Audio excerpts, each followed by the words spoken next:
Now, according to a Ritshidze project report, concerns have been raised about the limited access to care and poor treatment marginalized groups are receiving at public facilities in Mpumalanga. This report also indicates that patients who are sex workers or living with HIV/AIDS or even members of the LGBTQIA+ community face hostile treatment from staff at many of the facilities. To talk to us about this, we're joined by Ndivhuwo Rambau, a project coordinator at Ritshidze State, who will be unpacking this report even further. Very good evening to you. Thank you so much for your time.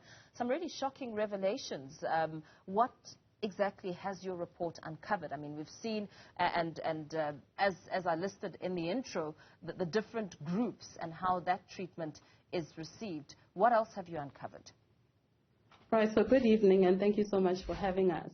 In terms of key populations, we are finding that a lot of our key populations, including sex workers, trans people, gay, bisexual, and men who have sex with men, as well as people who use drugs, are often stigmatized and discriminated when trying to access healthcare services in most of the facilities that we monitor in Mpumalanga.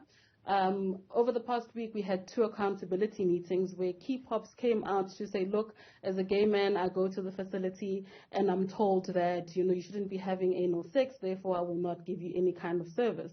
And that is why in some of our key recommendations, we are even saying that we should have centers of excellence, which are being launched by the Department of Health. But we are also asking or requesting that we have centers of excellence that are specific to the key populations that we have across the country. So you make mention of the Department of Health. Have you shared your findings with the Department of Health? So in terms of the provincial department, yes, we have shared the embargoed report before even having or launching the report. We haven't had a sit down with the department as yet because there were a bit of some clashes in terms of the budget speech in Mpumalanga, but we are still going to sit down and go through the recommendations and see where the department as well as the district support partners can go in committing on some of the key recommendations that Ritshidze has come up with. In trying to get a sense of some of the reasons why, the numbers, perhaps the cases are so high, what did you find? So specifically for people living with HIV, disengaging from care, stopping from taking your treatment stems from a couple of issues. So if we start with staff shortages in across the facilities, the report is showing that only 35% of facilities reported that there were enough clinical or non-clinical staff in the facilities. And this is through surveys that we have with facility managers. So facility managers are also saying, look, we are a bit bogged down, we don't have enough staff. When it comes to the open vacancies that we were able to see across the facilities that we monitor, we found that there's over 117 open vacancies. So that just speaks to, the long waiting times because there aren't enough staff in the facilities. We find that staff are also really burnt out and overwhelmed because they have to see more people in a day in order for them to either reach a quota. And those are some of the challenges that were also raised by community members who came to attend the community meetings, who indicated that waiting times can get really, really long. You can arrive at the facility at 5 a.m. and only leave at about 3, or even be told to come back the following day due to there not being enough staff. In raising some of these challenges, Ndivhuwo, what do you think, as you briefly touch on some of the recommendations you've made, what do you think to be some of the solutions going forward to perhaps address some of these concerns? Because this in itself perhaps now becomes a reflection of a society on these groups that you've mentioned.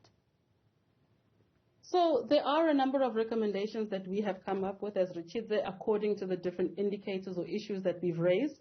When it comes to ARV collection, for example, we are really pushing that we start decanting stable patients out of the facility so that we can reduce decongestion in facilities. So where we can avoid people just going in to collect treatment and not really going in for any kind of medical care. Let's get people decanted out to clinics, to private pharmacies, where you just get there, you take your package and you leave.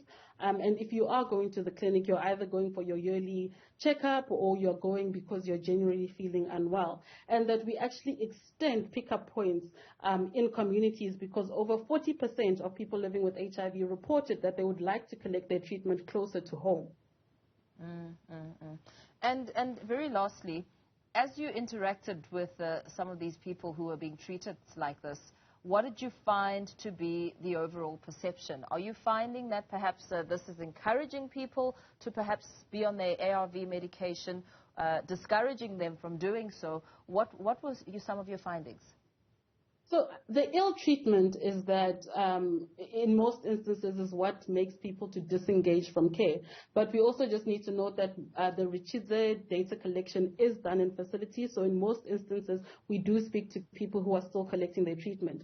We then go into the communities where we speak to people through door-to-doors. We go, house by house to speak to people, to speak about challenges that they're encountering with healthcare facilities. And that's where we find people who've completely disengaged from care because they feel that, certain nurses are quite rude to them, or that they can't go to the facility and sit there the whole day because they also need to go to work. In some instances, you haven't disclosed to your employer that you are living with HIV, so having to go to the clinic every single day just to collect treatment sometimes doesn't work for people. And also in missing clinic appointments and getting to the facility and being yelled at and being told that, if you want to die, just go ahead and die. Is quite off-putting for people living with HIV. And in terms of, allowing the patients some sort of power in reporting some of these healthcare workers, that platform in itself, what have you found in that space? So in that space, this is where the PLHIV sector organizations come in. So, for example, the Treatment Action Campaign, Positive Women's Network, Positive Action Campaign, NAPO and Cinderella Plus play a pivotal role in doing activism and advocacy for people who are living with HIV, who are finding themselves in these kinds of situations. So these organizations, people living with HIV are able to reach out to say, look, I'm having this kind of a challenge. And the organizations can go hand in hand with that patient to go to the clinic and try to resolve the issues that are making people to disengage from care. So if there is that nurse who is quite rude, or they're finding that they cannot find their file, and because of that they cannot get their treatment, these organizations are there to help and be a voice and also empower people as well. Very well. Thank you so much for your time, Ndivhuwo Rambau.